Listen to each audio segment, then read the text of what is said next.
আশা করছি সবাই ভালো আছো। তো আজকের টপিক হলো শ্রীমদ্ ভগবত গীতার প্রথম অধ্যায় 40তম শ্লোক। তাহলে চলো আর দেরি না করে শুরু করি। শ্লোকটি হলো কুলক্ষয়ে প্রণশন্তি কুলধর্মা সনাতনা ধর্মে নষ্টে কুলং কৃৎস্নম ধর্ম হবি ভবতুত্ত। এই শ্লোকটির সহজ অর্থ হলো, অর্জুন বললেন, কুল বা বংশ ধ্বংস হলে সে বংশের চিরন্তন ধর্ম ও শুভ আচরণ নষ্ট হয়ে যায়, আর ধর্ম নষ্ট হলে সমগ্র কুলে ও ধর্মের প্রভাব বেড়ে যায়। এটাই হলো এই শ্লোকটির সহজ অর্থ। এরপর চলো ধাপে ধাপে শ্লোকটিকে বিস্তারিতভাবে ব্যাখ্যা করি। তো শ্লোকের প্রথমে রয়েছে কুলক্ষয়ে। এখানে কুল মানে হলো পরিবার বা বংশ বা গোত্র, আর ক্ষয়ে মানে ধ্বংস হলে, অর্থাৎ এখান থেকে বলতে চাইছে যখন একটি পরিবার বা বংশ ধ্বংস হয়ে যায়।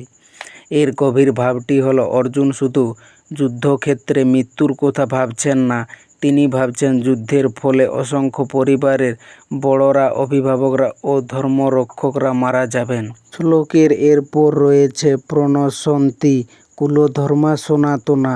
এখানে প্রণশন্তি মানে হলো নষ্ট হয়ে যায়, আর কুলধর্মা মানে হলো পরিবারের ধর্ম, নীতি, আচার, অনুষ্ঠান ও আদর্শ, আর সনাতনা মানে হলো চিরন্তন, বহুদিন ধরে চলে আসা। অর্থাৎ এখান থেকে বলতে চাইছে পরিবারের যে ভালো রীতি, সংস্কার, নৈতিক শিক্ষা ও ধর্মীয় আচরণ প্রজন্মের পর প্রজন্ম ধরে চলে আসছে, সেগুলো নষ্ট হয়ে যায়। উদাহরণস্বরূপ বলতে পারি, একটি পরিবারের বড়রা যদি সন্তানদের সততা, ধর্ম, শিষ্টাচার, সংস্কৃতি শেখান, তবে সেই পরিবারের ভালো মূল্যবোধ টিকে থাকে। কিন্তু বড়রা না থাকলে সেই ধারাবাহিকতা ভেঙে যেতে পারে। শ্লোকের এরপর রয়েছে ধর্মে নষ্টে। এখানে ধর্মে মানে হলো ধর্ম বা নৈতিক ব্যবস্থা, আর নষ্টে মানে হলো নষ্ট হলে, অর্থাৎ এখান থেকে বলতে চাইছে যখন ধর্ম ও নৈতিকতা দুর্বল হয়ে যায়। শ্লোকের সবশেষে রয়েছে কুলং কৃৎস্নম অধর্ম অভিভবতি। এখানে কুলং কৃৎস্নম মানে হলো সমগ্র পরিবার বা বংশ, আর অধর্ম মানে হলো অন্যায় বা অনৈতিকতা, আর অভিভবতি মানে হলো প্রভাব বিস্তার করে।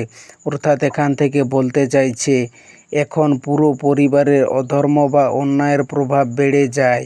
এর তাৎপর্যটি হলো, অর্জুনের মতে ধর্ম মানুষের জীবনকে সঠিক পথে রাখে। যখন ধর্ম দুর্বল হয় তখন অন্যায় বাড়ে, অনৈতিকতা কমে, সমাজে অশান্তির সৃষ্টি হয়। এই শ্লোকটির মূল ভাবটি হলো, অর্জুন বলেছেন এই যুদ্ধ শুধু মানুষ হত্যা করবে না, এর ফলে বহু পরিবার ধ্বংস হবে। পরিবার ধ্বংস হলে ধর্ম ও সংস্কৃতি নষ্ট হবে, আর ধর্ম নষ্ট হলে সমাজে অধর্ম ছড়িয়ে পড়বে। এই শ্লোকের তিনটে গভীর স্তর। প্রথমটি হলো কুলক্ষয় প্রণশন্তি কুলধর্মা সনাতনা। কুলধর্মা মানে হলো একটি পরিবার বা বংশের যুগ যুগ ধরে চলে আসা নিয়মকানুন, রীতিনীতি, পারিবারিক মূল্যবোধ, পূজা অর্চনা, আচার ব্যবহার। আর সনাতনা মানে হলো চিরকাল ধরে চলে আসা, প্রাচীন ও পবিত্র। এখানে অর্জুন বলেছেন কোনো বংশ ধ্বংস হলে সে বংশের শত শত বছরের সংস্কৃতি, ঐতিহ্য, ধর্মাচার সব কিছুই মুছে যায়। এটা সত্যি একটি গভীর সত্য কথা। একটি পরিবার শেষ হলে তার সাথে যায় তাদের পূজার পদ্ধতি, পারিবারিক উৎসব, শ্রদ্ধা, কর্ম, পিতৃতর্পণ সব কিছুই। দ্বিতীয়টি হলো ধর্ম নষ্টে, মানে ধর্ম নষ্ট হলে। এটি এই শ্লোকের কেন্দ্রবিন্দু। ধর্ম এখানে শুধু ধর্মীয় আচার নয়, এটা হলো সমাজের নৈতিক ভিত্তি, পারিবারিক শৃঙ্খলা, মানুষের জীবনযাপনের সঠিক পথ। যখন এই ধর্ম নষ্ট হয় পুরো সমাজে বিশৃঙ্খলা নামে। তৃতীয়টি হলো অধর্ম অভিভবতি। অধর্ম মানে হলো গ্রাস করে, আর অভিভব মানে হলো সম্পূর্ণ গ্রাস করা বা ঢেকে ফেলা। ধর্ম নষ্ট হলে অধর্ম শুধু আসে না, সম্পূর্ণভাবে গ্রাস করে। যেমন আলো না থাকলে অন্ধকার আসে না, আলো নিভে অন্ধকার হয়ে যায়, তেমনই ধর্ম নষ্ট হলে অধর্ম আপনা আপনি ছেয়ে যায়। অর্জুন এখানে একটি ধারাবাহিক কারণ ফল দেখাচ্ছেন। অর্জুন ভাবছেন যুদ্ধ হলে কুল নাশ হবে, কিন্তু তিনি ভাবছেন না যুদ্ধ না হলে কি হবে।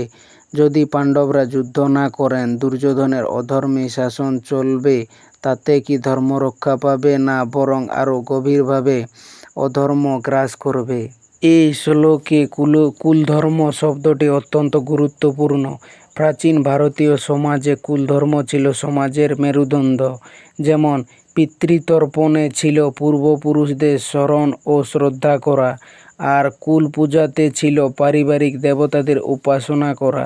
বিবাহের রীতিতে ছিল কুলানুযায়ী বিবাহ পদ্ধতি, আর সংস্কারে ছিল জন্ম থেকে মৃত্যু পর্যন্ত 16টি সংস্কার। আর পারিবারিক মূল্যবোধে ছিল বড়দের সম্মান, ছোটদের স্নেহ। কুল নাশ হলে এই সব কিছু বিলুপ্ত হয়। এই শ্লোকটির থেকে আমরা আমাদের জীবনে প্রয়োগের কিছু কথা পাই। যেমন প্রথমটি হলো পারিবারিক ঐতিহ্য ও মূল্যবোধ রক্ষা করো। কুলধর্মের কথা আজকের ভাষায় বলতে গেলে পারিবারিক মূল্যবোধ, সংস্কৃতি ও নৈতিক শিক্ষা, এগুলি রক্ষা করা প্রতিটি প্রজন্মের দায়িত্ব। দ্বিতীয়টি হলো ধর্ম মানে শুধু পূজা নয়, ধর্ম মানে সৎ জীবনযাপন, পরিবারের প্রতি দায়িত্ব, সমাজের প্রতি কর্তব্য। এই ধর্ম নষ্ট হলেই সমাজের অন্ধকার নামে। তো বন্ধুরা, এই ছিল শ্রীমদ্ ভগবত গীতার প্রথম অধ্যায়ের 40তম শ্লোক। তো শ্লোকটি কেমন হয়েছে? আশা করছি ভালো হয়েছে, সবারই বুঝতে সুবিধা হয়েছে। যদি শ্লোকটি ভালো লেগে থাকে তাহলে লাইক, কমেন্ট, শেয়ার, সাবস্ক্রাইব করে দিও। আর ধন্যবাদ সবাইকে ভিডিওটি শেষ পর্যন্ত দেখার জন্য।